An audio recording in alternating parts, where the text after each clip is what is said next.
Give me some blood and guts, damn it. Welcome back to Fog Wrestling. You forgot the name of the bloody channel there. And we are here with your July 2024 24th edition of Aew Dynamite. We kind of said it backwards there, but who really cares? And before we get stuck into the review, right, blood and guts might not be your thing. It's not really mine, right? Is there a lot of jobbers in the match that I'll never rate? Yes. But at least over on Dynamite, they actually give you like big matches that happen on free TV. Like seeing WWE, like when they hype up DIY against A-Town Down Under as like a WrestleMania worthy match on SmackDown, and they honestly like try and pretend that it's like the greatest thing since sliced bread. It's really not. Now there only was a total of 3 matches tonight. We have got FTW Championship on the line. Jericho against Minoru Suzuki.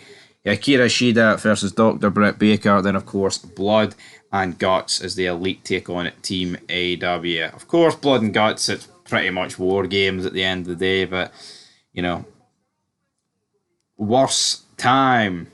There's worse things to discuss here, brother. But we do begin the show, which is in the Bridgestone Arena in Nashville, Tennessee. We've got Tony Schiavone, Taz, and Excalibur on the commentary team. Out come the International Champion, MJF. He says, Ospreay didn't hit the Tiger Driver because he's a card. He's a loser. So please rise for your new American champion. Not that Diddy international stuff. He releases a belt that's pretty much looks like a Texas belt. It looks more Texan than it does American. You know, feels like Rocky IV to me. Real American. Drops a flag with his face as the stars. Will Ospreay then turns up. MJF runs away.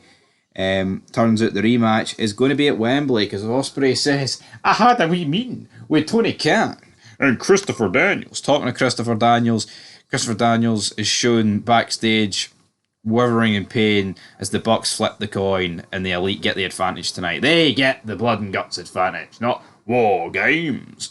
Aye, so anyway, here we go. Chris Jericho against Suzuki. The match is very slow. I mean, it's 2 old guys. I mean, it's not the worst thing I've ever seen, but you know, hopefully for Jericho's sake, this match will outdraw what they did on Collision with him, where he only got like 26,000 views. But he did break his finger. You know, did break Chris Jericho's finger. But Chris Jericho's a man. He's not a little bitch like Sin Cara. He's seen the mission through. He done it. And Chris Jericho still retains the FTW Championship. Here, it's an alright wee match. Jericho, I mean, I'm not saying I like when people get injured, but what I do like when they do get injured is like they actually finish the fucking match. I can respect that. I can get behind that. No need to fear Jericho because Big Bill and Keith are here. They come out and they attack Suzuki after that happened. But then guess what? It's Katsuyori Shibata. He's here. Shibata then dumps Big Bill out of there and Kitchen sinks Keith because he hightails it. Oh, hell yeah. Renee Young is then in the back with Willow Nightingale, the newest CMLL Women's World Champion. Chris Statlander then attacks and Stokely wants an eliminator for that title next week on Dynamite. Like, I'm sorry, is it not? Is he Willow Nightingale, right? And Chris Statlander? Is that not literally been the feud for about 6 years on AEW? I feel like if it ain't Mercedes Moné and Nightingale, it's been Statlander and Nightingale. And I just wonder, are they ever going to try something new with these? I mean, the AEW Women's Division is so limited. It's like they refuse to hire anybody new. Just don't get it as I was grabbing a pen there. Sorry for the delay. Sorry for the fucking delay, everybody. But AEW Dynamite is here to stay. We then saw a clip of Daniel Bryan talking to Renee Paquette earlier today.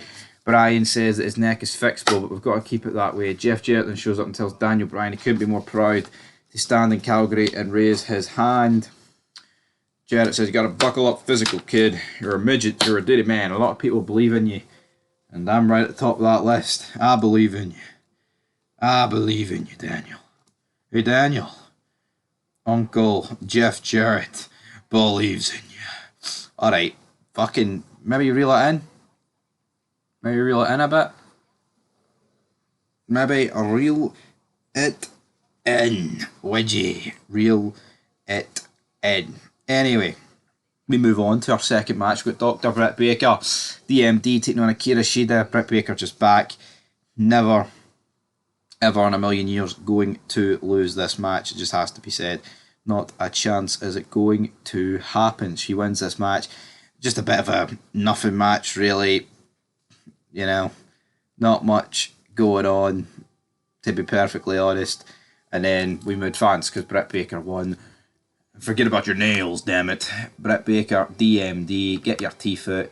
Apparently there's nothing these guys can do wrong, but no need to fear, because Mercedes is here, and she knows that Britt Baker wants to shot her title all in, but Mercedes' answer is no. Britt then turns around, eats a pump kick for Camille, torture rack by Camille, before spinning her out onto a power bomb, and then they celebrate on top of her. Team AEW then is backstage. They're like, yeah, we're going to put our differences aside because Mark Briscoe is like, yeah, violence with people. Yeah, we're gonna. I need to inject meth into my fucking eyeballs. He said something along those lines. Yes, what a guy. What a guy Mark Briscoe is. No need to fear.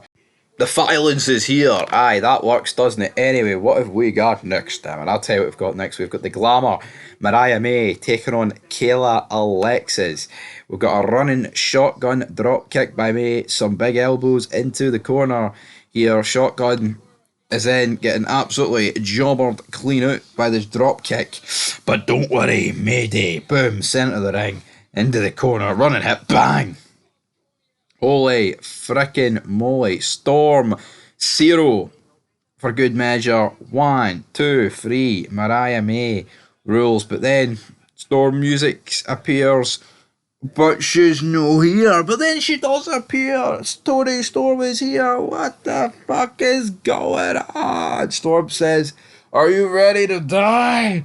Because I am. Decent segment.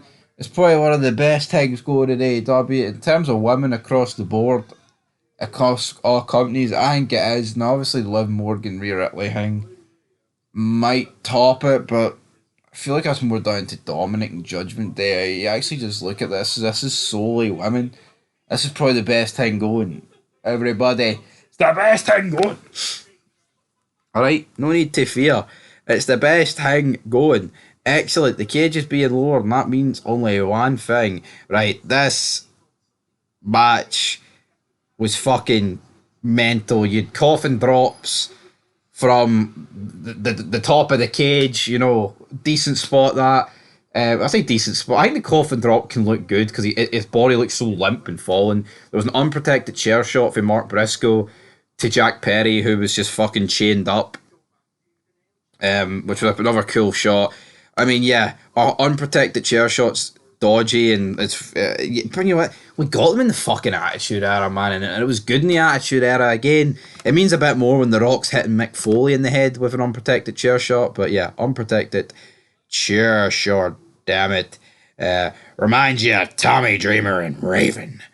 Darby's then pouring gasoline over Jack Perry. Jack Perry says, well, he's going to light him on fire if he doesn't quit. Then Perry spits in the face of Darby Allin. Then pretty much he's like, no fucking way, that match isn't happening. Matthew then says that Darby will give him the match. Darby tells Matt to say he quits, and Matthew quits. So Jack Perry came out this match looking way too strong in my opinion, but, you know, I don't like pretty much everybody in this match, right? There's a lot of bad guys I don't like in this match, but you cannot say this is not a crazy fucking match to have on like free TV, because it is. And you know what? I'm sick of people just burying wrestling for the sake of it sometimes. Like, this is something great to have on free TV. Is the match itself great? Probably not, but it's like the spectacle of it. Is it a mess? Yes. Is there blood? Is there just random fucking chaos? Yes. But is it good to have on free TV and let your viewers fucking see it? Absolutely. Anyway, guys, that'll do it for your Blood and Guts review. I enjoyed the match. I'll give this pay-per-view, see it felt like a pay-per-view. I'll give it a 3 out of 10. I thought that match was good. The Mariah May stuff, Toni Storm stuff was also good. Some decent stuff all in all on this show.